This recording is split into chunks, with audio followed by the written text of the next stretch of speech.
What really happened on November 22nd, 1963? That single day in Dallas has been replayed in history books, documentaries, and debates for decades. A president was killed in broad daylight, in front of thousands. Yet, even after all the investigations, people still ask the same question. Do we truly know the full story? The assassination of John F. Kennedy is not just another moment in history. It became a turning point for America, a day when shock turned into suspicion and facts were quickly tangled with theories. Some trust the official account. Others believe there's far more hidden beneath the surface. In this video, we'll walk step by step through what's proven and what's questioned. We'll explore the strongest facts, the most debated theories, and why the event still captures minds today. And here's your reward for staying with me until the very end. By the time we finish, you'll have a clear view of not only what happened, but why this story refuses to fade away. It was a bright Friday morning in Dallas, November 22nd, 1963. The air was filled with excitement. Crowds lined the streets, waving American flags, hoping to catch even a glimpse of the young president they admired. John F. Kennedy, riding in an open-top limousine, smiled and waved as the motorcade moved through downtown. Next to him sat First Lady Jacqueline Kennedy, dressed in her famous pink suit, matching hat perched neatly on her head. Behind them, Texas Governor John Connally and his wife shared the car. Everything looked normal, almost festive. At 12:30 p.m., everything changed. As a motorcade turned past the Texas School Book Depository, shots rang out. In a matter of seconds, confusion swallowed the cheers of the crowd. Some thought they heard firecrackers. Others believed it was motorcycle backfire. But then the president slumped forward, struck by bullets. Jacqueline Kennedy leaned over him in panic. Governor Connally was hit too, crying out in pain. The once celebratory streets turned into chaos. Screams, people running, police shouting. Dallas was now the center of a national nightmare. The limousine sped toward Parkland Memorial Hospital.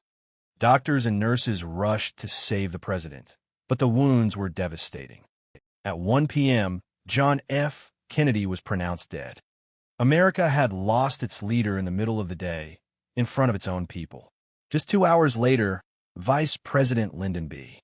Johnson took the oath of office aboard Air Force One, his hand on a Bible, with Jacqueline Kennedy standing beside him in her blood-stained pink suit. The transfer of power was quick, but the wound left on the nation was deep. Meanwhile, the search for answers began almost immediately. Within minutes of the shooting, Dallas police were scrambling to track down the source of the gunfire. Witnesses pointed to the Texas School Book Depository. A rifle was soon discovered inside the building. That same afternoon, a suspect was arrested. Lee Harvey Oswald, a 24-year-old former Marine who had once lived in the Soviet Union. He was accused of shooting the president from a sixth-floor window. The news spread like wildfire across the country. Television networks cut into regular programming. Radios buzzed with urgent updates. Families sat together in stunned silence. America was in shock, not only because of the president's death, but also because it had happened so suddenly, so publicly, but with so many unanswered questions. What started as a routine political visit ended in tragedy. The facts seemed straightforward. The president was killed, the governor was wounded, and a suspect was in custody. Yet, even in those first hours, small cracks began to show. Witnesses disagreed on how many shots they heard. Some claimed they came from more than one direction. And though Oswald was quickly named as the lone gunman, not everyone was convinced. The day of November 22nd, 1963, left no American untouched. It was a moment when history changed course in a matter of seconds. But as we'll see next, the official story that followed would only raise more questions. In the days after the assassination, the United States needed answers, and fast. The shock of losing a president in broad daylight was unbearable, and the country demanded clarity. Who pulled the trigger? Why did it happen? Could it have been prevented? To address these questions, the government launched a full investigation, one that would shape the official story for decades to come. Just a week after the shooting, President Lyndon B. Johnson established the Warren Commission, named after its leader, Chief Justice Earl Warren. Its mission was simple in words, but enormous in scope. Find out what happened, who was responsible, and whether there was a larger conspiracy. The commission pored over evidence, eyewitness accounts, ballistics reports, and medical records. For months, experts worked to reconstruct every moment of November 22nd. The final conclusion was clear in its wording. Lee Harvey Oswald acted alone. According to the Warren report, Oswald fired 3 shots from a 6th-floor window of the Texas School Book Depository. 1 bullet missed the car. Another struck both President Kennedy and Governor Connally, what became known as the single bullet theory. The third and final shot was fatal, striking Kennedy in the head. Within seconds, the young president's life was over, and the course of history had changed. The commission painted Oswald as a troubled young man with radical ideas.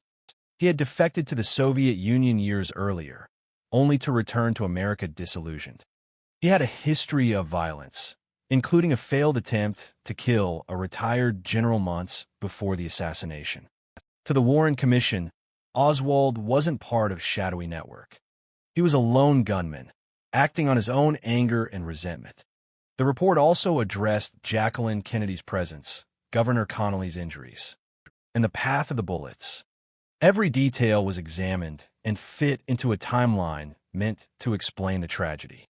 On paper, the story was neat, logical, and supported by evidence. It reassured Americans that this wasn't the work of foreign governments or organized conspiracies, but simply the action of one man.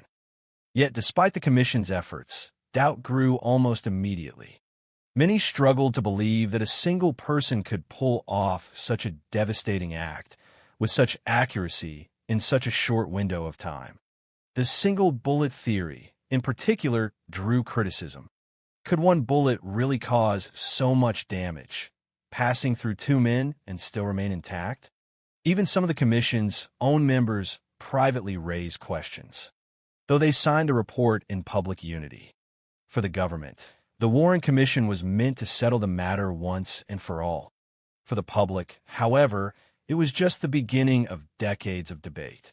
The official story explained the tragedy, but it did not satisfy the gnawing feeling that something was missing. The facts were on the table, but why did so many Americans refuse to accept them? To answer that, we need to explore how the first cracks in the official account began to spread. Even before the ink dried on the Warren report, questions were already swirling. The official account claimed 3 shots were fired by 1 man. But many who stood on the streets of Dallas that day remembered something different. Some swore they heard 4 or even 5 shots. Others insisted the sound came not from above and behind, but from the grassy knoll in front of the motorcade. These voices, spread across eyewitness reports, sparked the first wave of doubt. Doctors who treated President Kennedy at Parkland Hospital added more fuel to the confusion. Several recalled wounds that, in their view, looked like they came from the front, not the back. Their statements clashed with the commission's conclusion that Oswald fired from behind the motorcade. Though the medical evidence was later reviewed, these early comments lingered, giving skeptics room to question the official version. Then came the Zapruder film. Captured by Abraham Zapruder, a local dressmaker, the home movie showed the assassination in brutal detail. When it became public years later, the shocking footage made many believe Kennedy's fatal headshot had come from a direction other than Oswald's perch in the depository. The film didn't answer questions, it raised more. Confusion was also fueled by how Oswald's own story ended. Just 2 days after the assassination, before he could stand trial, Oswald was shot and killed on live television by nightclub owner Jack Ruby. Millions watched the shocking moment unfold, leaving people to wonder, was Oswald silenced before he could talk? The event looked less like justice and more like a cover-up. Media coverage amplified the doubts. Newspapers reported conflicting accounts. Television interviews replayed conflicting eyewitness testimonies. And as Americans argued over what they believed, trust in the government began to erode. if the assassination could happen in broad daylight, and if the answers weren't perfectly clear, and what else could be hidden. The Cold War atmosphere added even more suspicion. The early 1960s were marked by tension with Cuba and the Soviet Union. The idea that a lone gunman acted out of personal motives felt unsatisfying to many.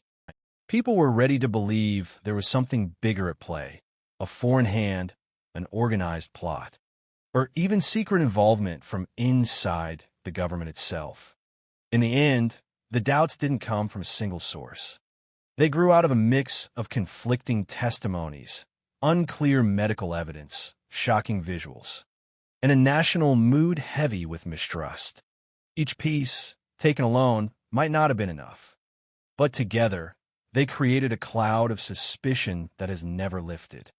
And from that cloud emerged some of the most famous conspiracy theories in American history, ideas that refuse to fade no matter how much time has passed.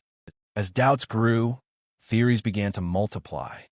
For some, the idea of a lone gunman felt too simple, too clean for an event that shook the entire world. Over the years, a web of possibilities emerged, each one suggesting that Kennedy's death was not just a random act of violence, but the result of something far larger. One of the most famous is the grassy knoll theory. Eyewitnesses claimed they heard shots from the small hill ahead of the president's car. Some even reported seeing smoke or flashes of light there. To believers, this meant a second shooter was present, proof that Oswald could not have acted alone. Supporters of this theory point to the Zapruder film, saying Kennedy's head moved in a way that suggests a frontal shot. For decades, the grassy knoll has remained a symbol of unanswered questions. Another theory focuses on the CIA. At the height of the Cold War, the CIA was involved in secret missions, from attempts to topple foreign leaders to plots against Fidel Castro in Cuba.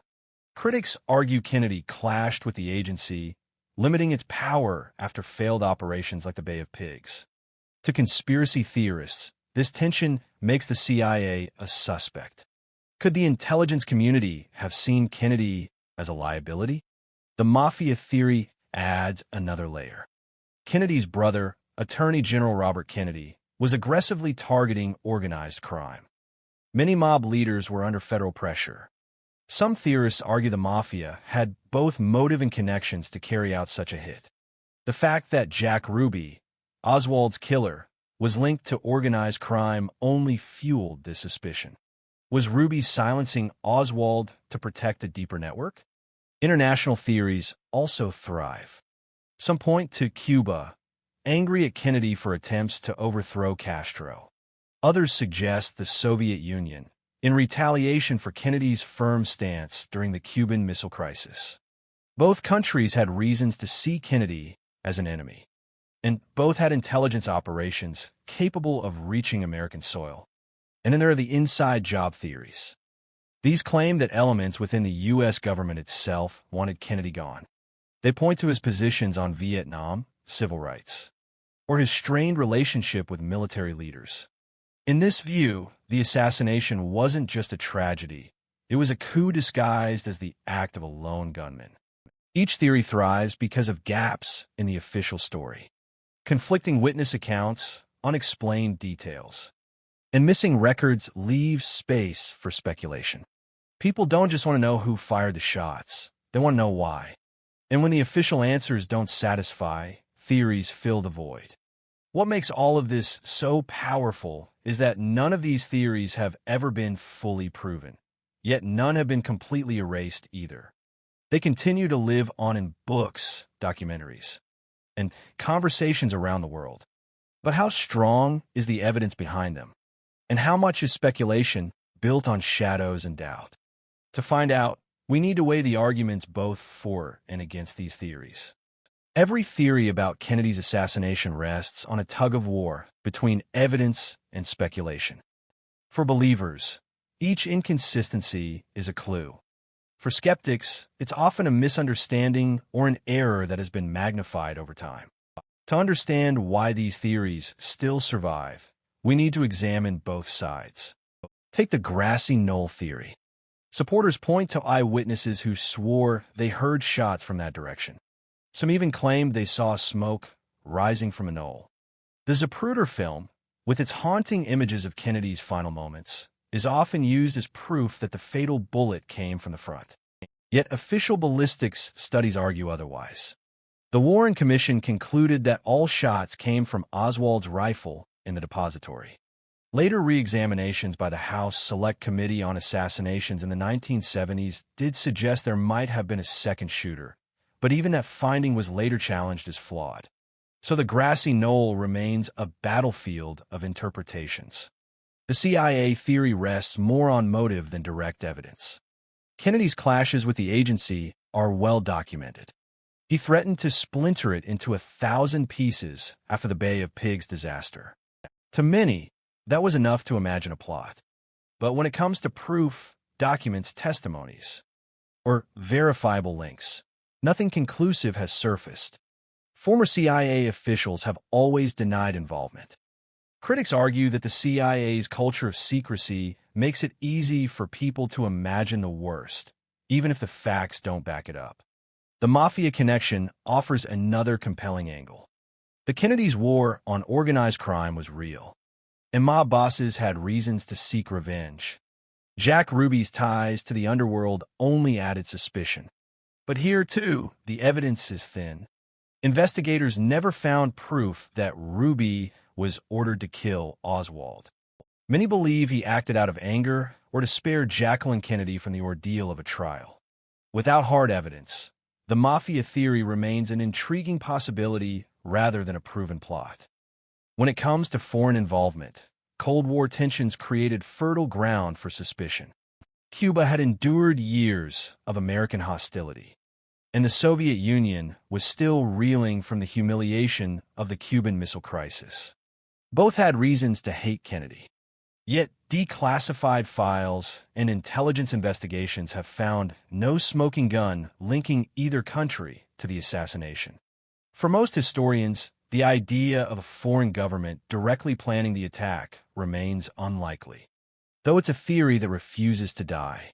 So what does that leave us? On one hand, the official evidence points back to Oswald, his rifle, his fingerprints, his presence in the building. On the other hand, contradictions in witness testimony, missing records, and unanswered questions give fuel to those who doubt. The truth is that the evidence is messy. History rarely offers perfect clarity, and in that uncertainty, theories thrive. Some say this confusion is accidental.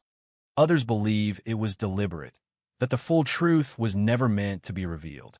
What's certain is this: the more the evidence is debated, the more the mystery grows.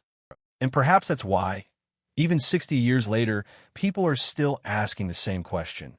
Was it really just one man? More than 6 decades have passed since that day in Dallas, yet the assassination of John F. Kennedy continues to echo through American life. It's not just because a president was killed.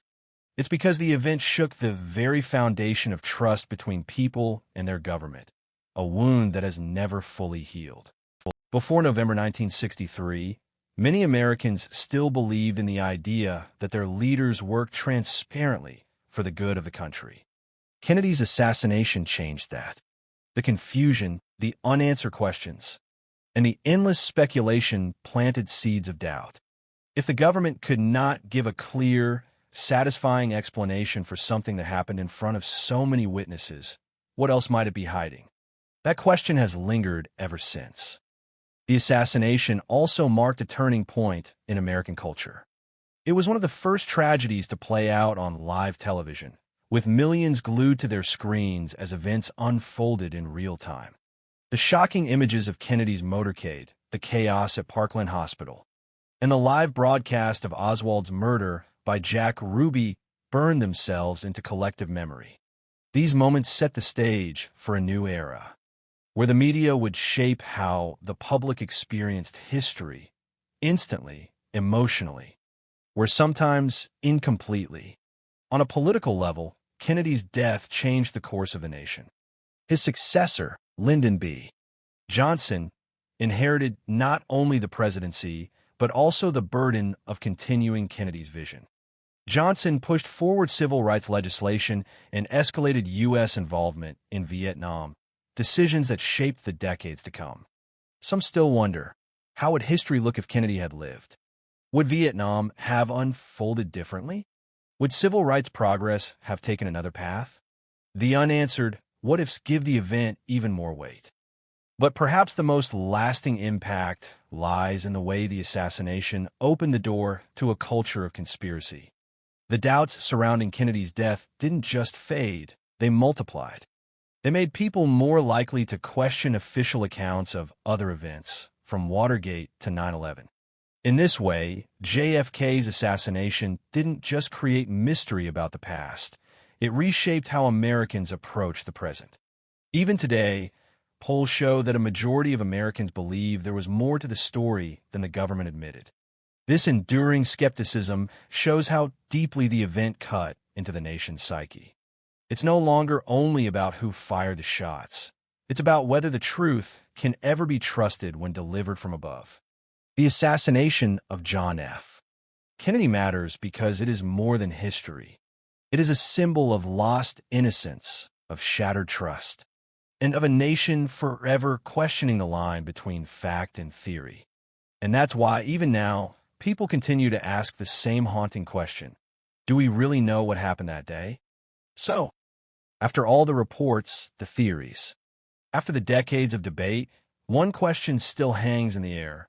What really happened on November 22nd, 1963? Was it the act of one man, or the result of something deeper and more complex? The truth is, no matter how much evidence we examine, no matter how many testimonies we revisit, the story of John F. Kennedy's assassination remains unsettled. And maybe that's why it continues to fascinate. It's not only about the bullets or the investigation. It's about what the event represents. For many, it marked the end of an era of trust and the beginning of constant suspicion. For others, it was the day America lost more than a president. It lost a sense of certainty about its own future. Over 60 years later, we are still piecing together fragments, still chasing shadows, still debating facts versus theories. Some believe the answers were buried long ago. Others hold out hope that new documents or hidden evidence will one day surface to reveal the full story. Until then, the assassination of John F. Kennedy will remain one of the greatest mysteries in modern history, a puzzle that continues to define how we question power, truth, and history itself. Now, I want to hear from you. Do you believe the official account that one man acted alone? Or do you think the assassination was part of something larger, a plot that has never been fully uncovered? Share your thoughts in the comments, because your perspective keeps this conversation alive. And if you've stayed with me all the way through, here's the reward I promised. You now hold a clearer understanding of why this story refuses to fade. It's not just about who fired the shots. It's about how the search for truth changes the way we see our leaders, our history, and even ourselves. If you found this video thought-provoking, don't forget to like it, subscribe for more deep dives into history's mysteries, and hit the notification bell so you never miss the next story. Because sometimes, the past has more to teach us than we ever imagined.